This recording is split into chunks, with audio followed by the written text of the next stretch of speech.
Sri Shankaram Parvati Pati Mahadev Sri Shankaram. Namaste, it's Sahara Rose, and welcome back to the Highest Self podcast, a place where we discuss what makes you your soul's highest evolvement. First of all, I just want to share how excited I am about how the Doshas and Dharma program is going. This month, I'm leading a 4-week online program all about helping you discover what your highest purpose is. And wow, has it been profound? We just finished our first week, and already so many incredible downloads have manifested. One girl realized that she loves to travel and is starting an online travel magazine. Another girl has realized that her true gift is teaching people how to heal through the sound of her voice, and I've connected her with the voice alchemist who she'll be training under. Another girl had the dream of helping homeless youth and was hired on the spot for working a job with a social worker. And the list goes on, and we're just at week 1. So it's so amazing when we put our minds to something, and with just a little bit of guidance and support, how much can happen. These findings already existed in each and every one of these women, but it just took a little nudge to get it out. So it's just truly a reminder that for me, my highest self is helping you become your highest self. And it fills me up with so much joy to see you guys pursuing your dreams and making a difference in this world. So for this reason, I'll be running my Doshas and Dharma program again in the spring. So if you're interested, be sure to apply on my website, iamsahararose.com.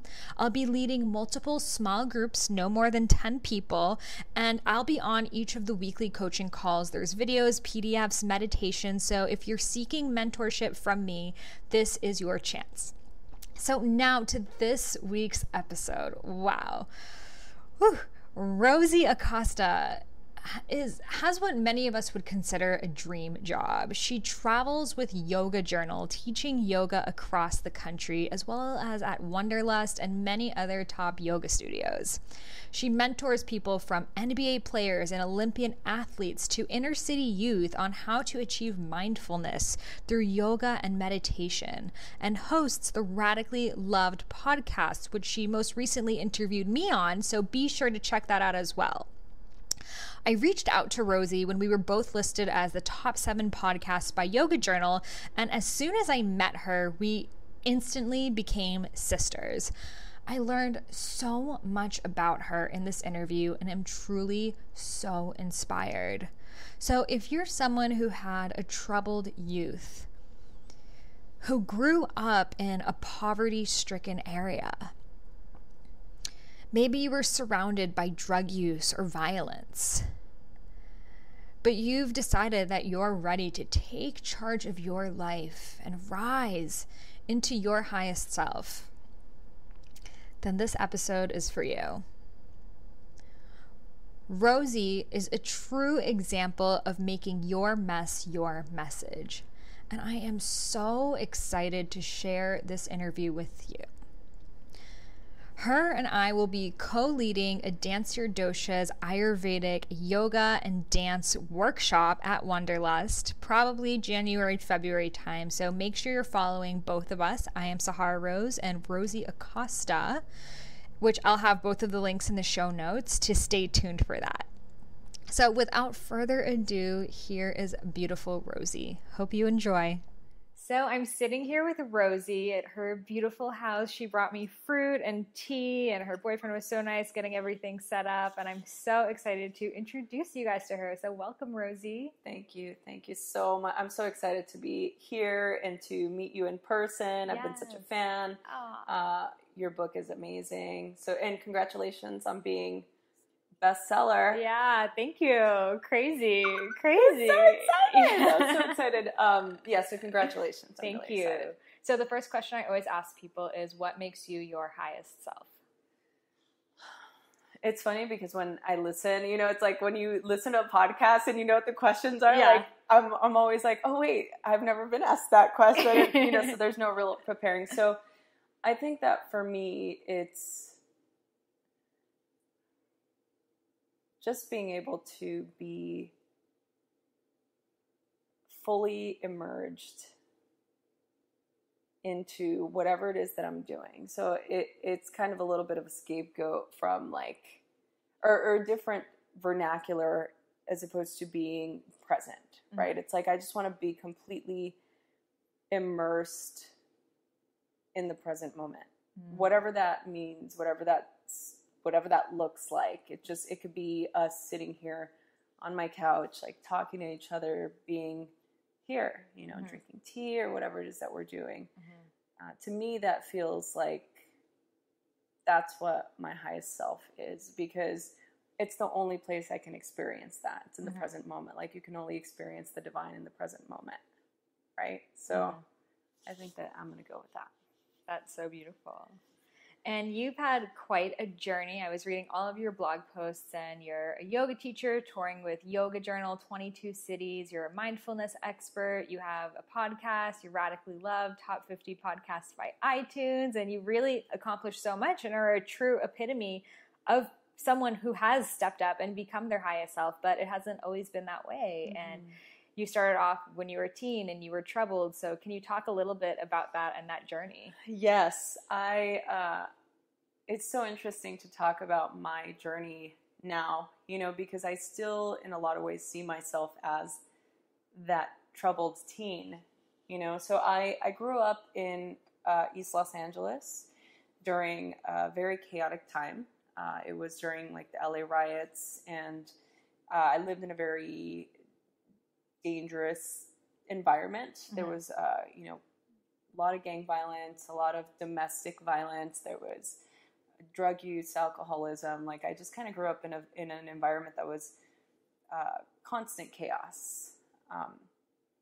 Also, both my parents are immigrants. My father's from Mexico and my mother's from Spain, and they met, they fell in love, and then, you know, my older sister and I like came along, and they really did their best. My grandmother, his mother, his sister, and his youngest brother lived with us. So it was like that was our little family unit, and it was very traditional for them to.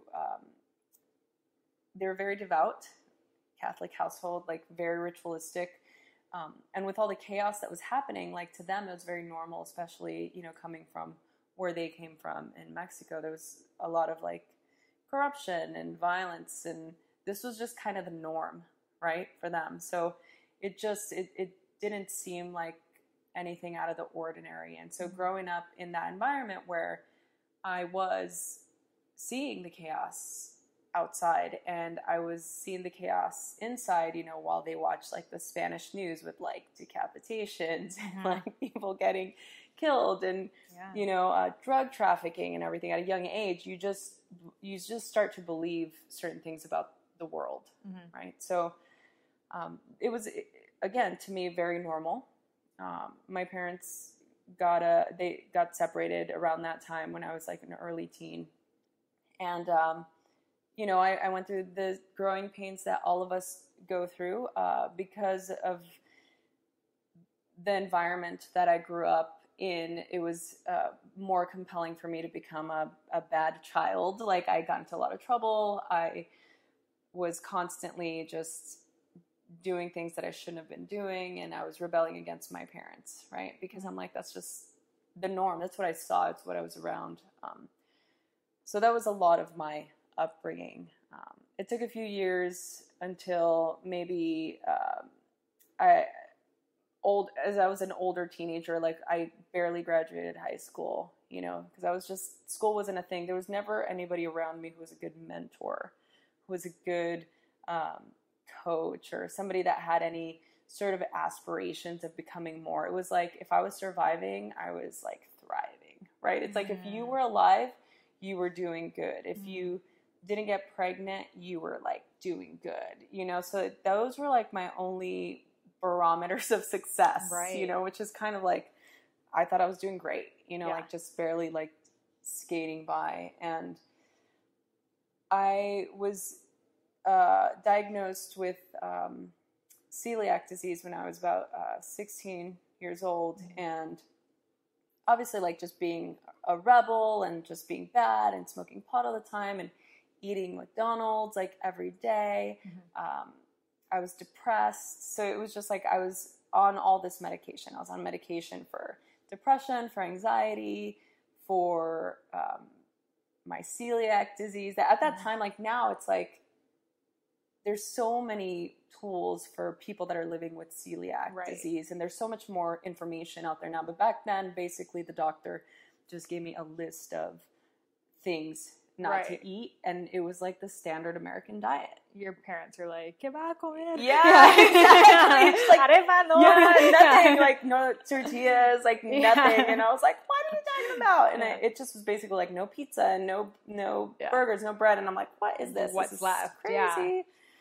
So it was really hard, you know, like I was so unhappy and I didn't have any aspirations. Like there was really like nothing, but internally I knew that there was something more, right? And I was always really big on finding different ways and knowing that there was something more for me, even though my environment wasn't conducive to me having something internally tell me that there was something more out there for me. Right.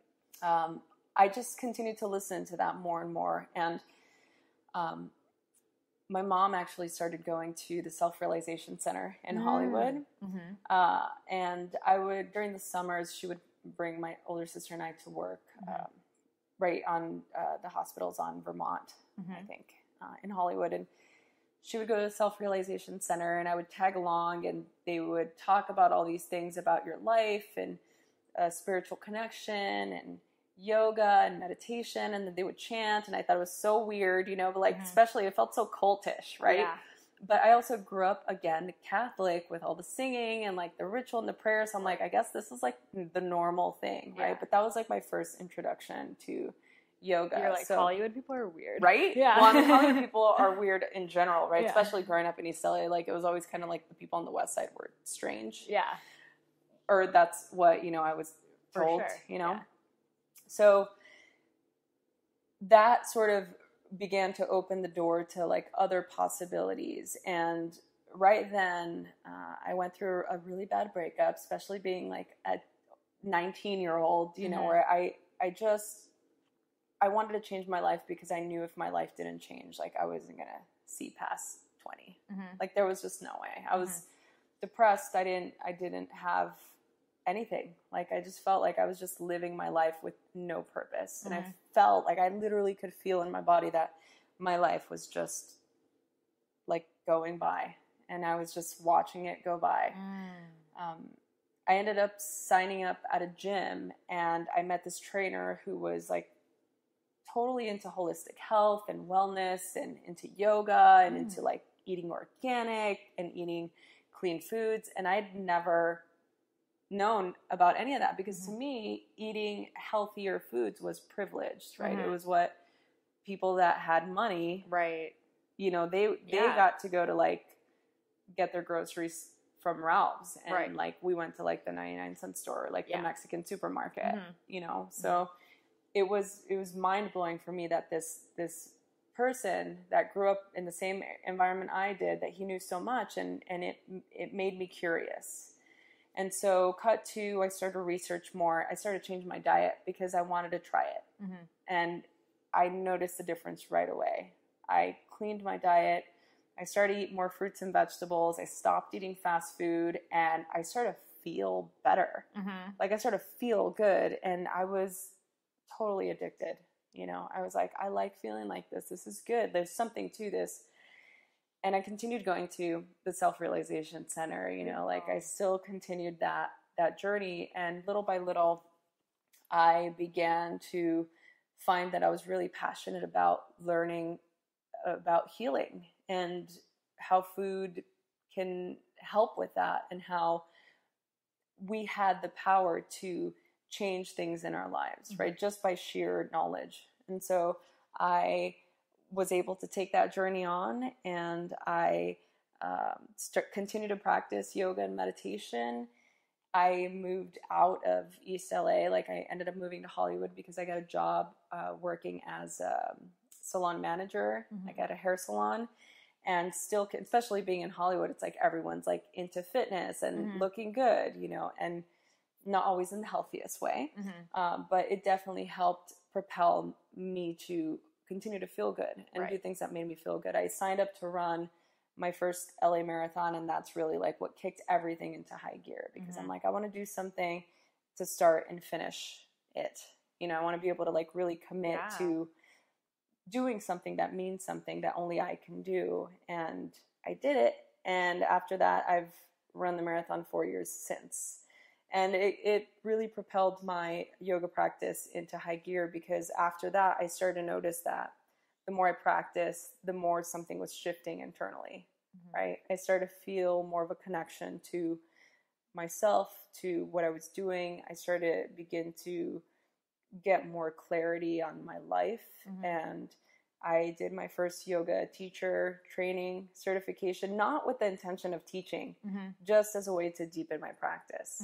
And I learned all about Ayurveda. I learned about meditation. I learned about mindfulness. And I was like, this is what I want to do. I want to do this, you know, because I can see how all of these tools, mostly how they were helping me, but how I can bring them to people that didn't have them, you know? So initially my journey. How old were you when you like started doing this? I was probably like 20, 21, 22. Okay.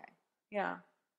And, I knew that like I wanted to gather as much data as I could, because I wanted to help people like me, like kids like me, that were troubled and didn't have any dreams or aspirations and were unhealthy and didn't have any sort of drive. Like I wanted to help these people learn that they had the power to change things, to shift things in their own lives.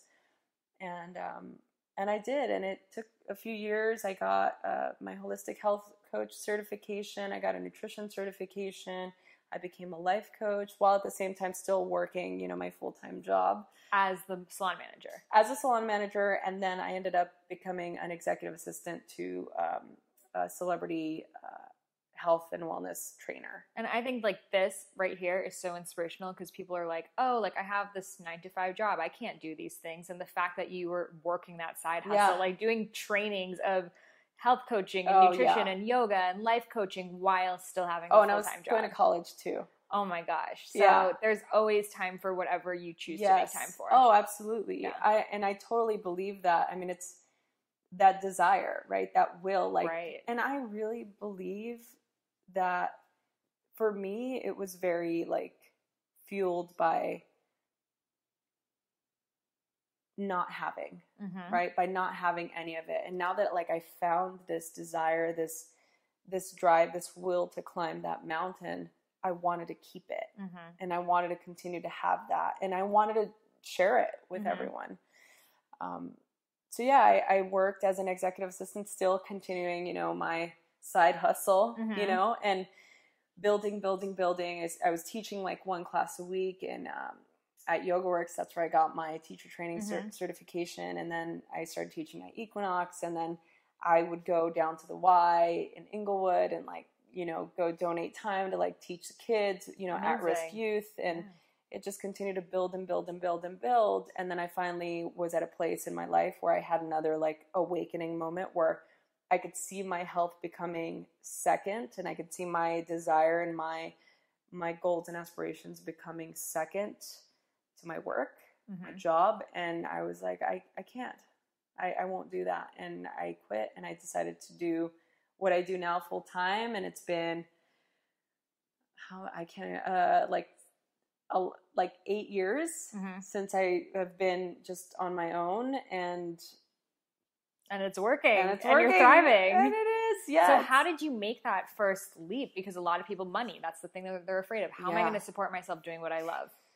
Yeah, that was tough, because when I quit my job, it was like 2008 during the recession. Right. It was like literally the worst. People aren't getting like private yoga teachers. Yeah. It was like the worst the worst time to quit my job, like literally. But I was so unhappy, and I just knew that it would work out. Do you know what I mean? Like, for sure. To me, it was more compelling to go after my dream than the intensity and the fear of things not working out, Mm-hmm. So yeah, that was, I when I work with people, as a coach or just as a teacher, it's interesting because it's hard to give somebody advice as to, you should quit your job and just do this health coaching. Like, right. do this, if you're really passionate about it, you'll do it. Because in hindsight, would I have done things differently? I think hindsight's always 20/20. Right. Could I have continued for a little longer? Yeah, I probably could have. I did what I did, and I don't regret anything, the way that anything went down. Mm-hmm. But I do feel like you should do whatever is going to make you feel the best. Mm-hmm. Some people need that security, and that doesn't mean it's going to stifle your dreams. Don't let it. Right. Yeah, I guess that's my advice. Totally. Yeah. And did you start first with yoga and then go into health coaching, or did you kind of just train it all and then are like, hey, I can fix your life? Yeah, I can fix your life, right? Like, one-stop shop. Do you want to talk to me? Do you want to do yoga with me? Do you want me to... So, interestingly enough, working at the salon really helped me. Like, it's like Life Coach Academy. Oh, yeah. Not only that, but like, I met so many of my first yoga victims, like my little students. Yoga victims. Because I was like, hey, I got my yoga certification. Do you need a yoga teacher? Can I come over? I will, do a free yoga class. And if you like it, then, you can hire me and I'll come and I'll, teach you a class. And so the hustle started then. Right. Like back then. Well, that's the best place. Yeah. People that you already know. Yeah. And so it started to build that way. And then the busier I got, the more, I would get asked to do certain events, especially being in LA. I mean, someone knows someone else, like everyone knows everyone. And it was really easy for me to be like, oh, do you want to go teach here? Or can you sub for me at, Google? And now I'm teaching at Google. And it's like, oh, can you go teach? My friend has a home in Malibu.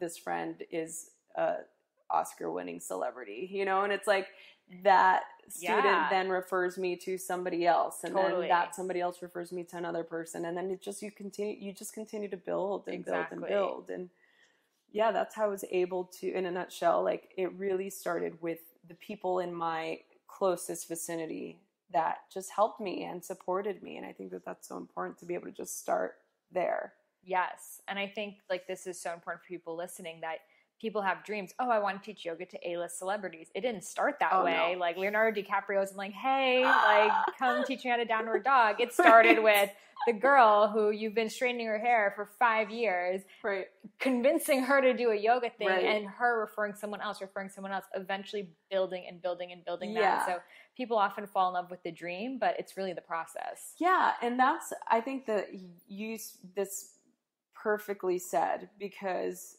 I think that what I am all about now in my life and in my career and with Radically Loved and, everything else that I'm doing is really about the process. I mean, yoga really is about the journey, right? It's about the process. It's really the journey from how I got from here to there. I think that's the most important part. And I feel like that's the part that most of the time, especially where we are now culturally, we forgot. Well, because we just see the success story. We just see he has a New York Times best-selling book, or she teaches at all of the yoga journal conferences. Goals. We always say goals. And I'm like, why do we say goals? No one else can be your goals. You weren't even your own goals. You hadn't planned this out. You just kept following the path and it manifested. Yeah. It really comes to knowing your own resilience and having the courage to make that climb, to have momentum, to push yourself and move forward past whatever limitations you think you may have, whatever narrative you've told yourself. Like, you have to be able to move past that. And you can, and most people can. Yeah. Do you think that maybe, like, your soul chose your upbringing and those struggles to help you teach and be that coach? I mean, I'm so grateful for my life. Like, I'm so grateful for the way that I grew up and the way that I was raised, because it really did teach me a lot. And I wouldn't have had it any other way. I would never wish that on anybody, but I am so grateful that I had that experience, because at the end of the day, it really proved to me that there is a greater good, that with the desire and the drive and the will and the perseverance, purpose, the potential, that anyone can do it.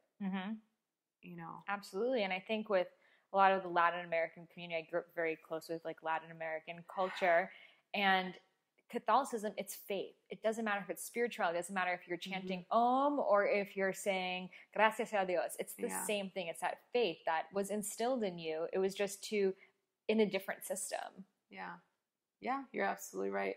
I totally agree. And I think that's what, carries. I see so many, undocumented workers here, and they have so little rights, and it's so disturbing, but just their faith in God and their faith in themselves and that everything's going to work out keeps them going. And it's so beautiful. Yeah, it really is. It's it really made for a balanced perspective for me, because I've been now in my life in a position where I can see the disparity between the people that have and the people that don't have. Yeah.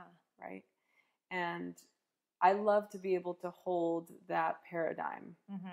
I love to be able to teach about the duality of yoga and just the duality of life, and for us to still acknowledge the fact that we have control, but we have no control. Right. Right? So what is it like now that you're teaching, the most well-off people who are able to go to these conferences versus teaching at the YMCA in East LA? How do you see that the yoga practice changes? I don't necessarily think that it changes per se. The practice is the practice. I mean, you know this, it's like a 5,000 year old practice. I believe that people are all the same. No matter if you have $1 billion in the bank or if you're living off food stamps, we all have the same problems. Yeah. We all have the same desires. We all want our families to be healthy. We all want love in our lives. At some capacity, we all want to help others. There's a desire to connect. There's a desire for knowledge. And there's a desire to suffer less. For sure. And so I think that ultimately, from that perspective, it's the same. Obviously, from the perspective of me teaching in $1 million home in Hollywood Hills is different from when I go visit my aunt in Merced, California, in the middle of nowhere, where it's mostly Section 8 housing, it's government housing. It's voted one of America's unhappiest places to live. So of course the environment affects us. But I think that at the end of the day, it really comes down to what we want, right? What we want and what we're willing to do to get that. So I mean, the difference is that the person that has the $1 million home is going to have more of a choice. That's purely in regard to resources than the person that doesn't. Definitely. And how does it feel like to see, we were talking about this briefly, how yoga has changed a lot. It's changed a lot in the West versus how it was in India. And you're touring now around the country. Is it just in the United States or just other the countries? US. And what is it like to see this culture that's been created around yoga? I mean, I got to say it's for the most part beautiful, because to see how many people are walking into a yoga class and trying yoga for the first time or being curious about this practice, it's so heartwarming because it continues to fuel my hope for humanity, especially where we are right now in the current state of affairs. It is so, it gives me so much relief to see that people are still showing up on their mat.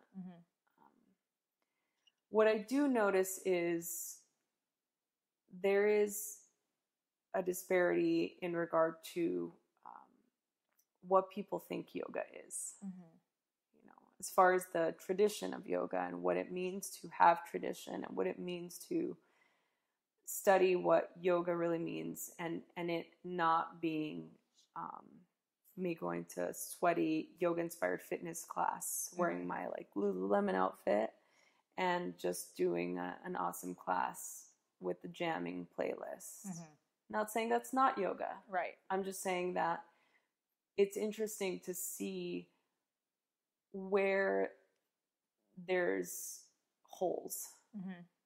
And I can say that because I've been doing this for long enough that I can see that. And now especially traveling from the East Coast to the West Coast, you know, for now we're like a little over halfway, you know, and I love that there's still a desire, but I feel like there's still, and it could be very metaphoric for where we are just as a country.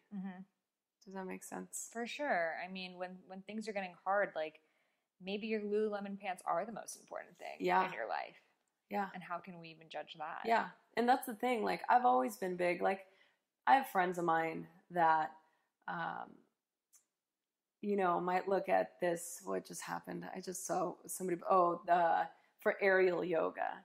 I was saying something like we were going to an aerial yoga class, and I'd never tried it before. I was really excited, you know, and I'm all about, I don't care how you get on your mat. Right. I don't care if it's aerial. I don't care if it's goat yoga. I don't care if it's naked yoga. Like, it's all yoga. Yeah. At the end of the day, yoga is union, right? So it's like, whatever it takes, that's what it's going to take. Right. You know, it's like, to me, I look at it as, the hope is that it's a gateway. It's a gateway drug for you. That you at some point will see that there's something else, and that you'll listen to that inner seeker and go find it. Right? So the issue I was having was that I was talking to this particular friend, and he was saying how he couldn't believe that, like, you know, these things are being passed off as yoga, and it's not yoga. And, you know, I'm like, well, here is a very highly respected teacher in the yoga community that has a large following, that is very steeped in tradition. And I myself have a teacher. You know, I study with my teacher, Yoga Rupa Raj Striker. I've been studying with him for the last 6 years. And, you know, I have, that's part of like my own journey, right? But it's interesting to me to hear somebody like this particular teacher say that these things are not yoga. And I'm like, well, if that's really what you believe, that I think that's why we are where we're at. Right. Because of that judgment. Yeah. Right? And saying a practice has to look a certain way is the same as saying a family has to look a certain way. Right. A person has to look a certain way. Yeah. And I totally agree. And I don't think it's like the more spiritual you become, the more traditional your yoga practice. Like, I still love going to sweat yoga. Oh, me too. And it's like 102 degrees and there's like jaw rule playing. I love that. To me, I literally feel enlightened when I walk out of there. I feel so great. I also really appreciate doing like Iyengar and going down into my practice and stuff, but I don't think one is better than the other. That's exactly what I'm saying. Like, you're right. And that's exactly the way that we have to view it. It's not one way or another. It's not, and it says it, like, that's part of what this is. It's not this, it's not that. It's right. both. It's like, yoga is the study of opposites. You know, it's the feminine, the masculine.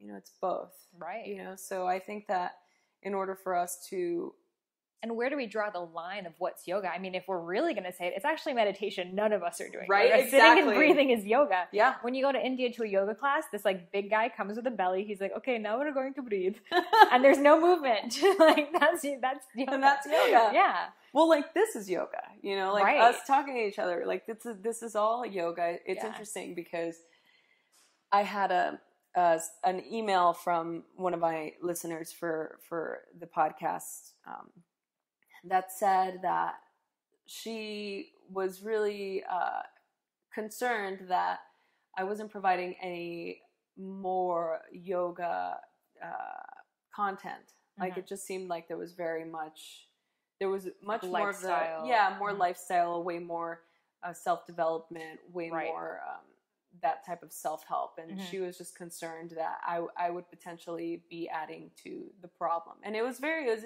it didn't feel like I was being attacked. I mean, she was very diplomatic, and I responded, and I was very grateful. And I'm like, I love listening to people's advice and people's feedback, right? But at the end of the day, I'm like, that's not, it's all part of what yoga is. And if for some reason I've not made that clear, then I need to revisit that. Right? Because it's like, that's what my point is. And you're in your own personal evolution too. You can't remain the same. Right. And it's like, as we continue to evolve and grow, like the things that we believe may continue to shift, or the way that we see the world may continue to shift. But that's, if you're not growing, in my belief system, especially with growing up, going through adversity, if you're not growing, you're dying, right? Like that's just... I have the chills. Yes, for sure.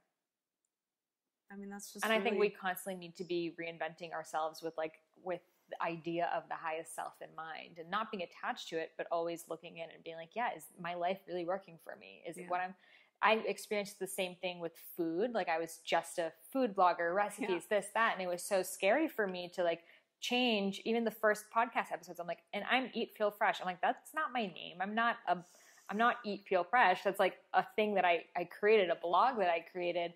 But then going away from food, I would receive the messages of like, oh, well, I followed you for your great like health advice. Like, why don't you go to Whole Foods anymore and like talk about the labels? And I get it. They love that. They wanted that. But I'm like, but the thing is, now I've gotten the nutrients that I need to fill this like deeper part of me that needed the nourishing, that wants to talk about more the what's going on between the meals. Right. So, and you see this with so many, like a friend of mine, she started Thyroid Yoga. Do you know Fern Olivia? She started something called Thyroid Yoga. She had thyroid issues, and she created like a yoga practice to heal that. And she created teacher training of it, and it became like a really big thing. But then eventually, after a few years, her thyroid problems were gone. She's like, I want to talk about like sensuality, and I want to talk about like what is life. And people were like, wait, but you're abandoning Thyroid Yoga? And she's like, no, like I'm adding more to myself. And even with Yoga Girl, like her podcast is not about asana, it's about life, which is also yoga. So that's right. I think as people in the public, we sort of feel this like debt to like whatever I started off with. I have to like stick to it. Yeah. And we don't. Yeah. And we'll find new people who are into where we are right now. You're so right. Yes. I love that, because it's the work that we do, and the people listening to this podcast in particular, obviously, like they're coming here because at some level they get that, they understand it, and they want to move with it, and I think that it's vital for our own personal evolution to let that expand and to be okay with changing. For sure, because changing out of being a troubled teen to a yoga teacher is the same as changing from a yoga teacher to a mindfulness teacher. It's the same evolution. Yeah. I totally agree. Yeah. Preach, sister. Yeah. So it's beautiful, and I love being on the journey with you. So glad that I met you. So, me too. Yay. So where can listeners find you? Oh, that's easy. You can go to radicallyloved.com. I'm also on all the social media. I shouldn't say all of them. I think I'm on Instagram more than anything, and it's Instagram /Rosie Acosta, RosieAcosta. And it's the same for Twitter. And it's the same for, what's the other one? Facebook. Yeah. And I'll post all your links in the show notes for people. I'm like, oh God. And yeah, we're going to do an interview next on her podcast, Radically Loved. So go subscribe to it right now to hear the rest of the story. You'll hear us both talk about each other. So just make sure you listen to in order. No, I'm just kidding. There's no order. Thanks, everyone. Thank you.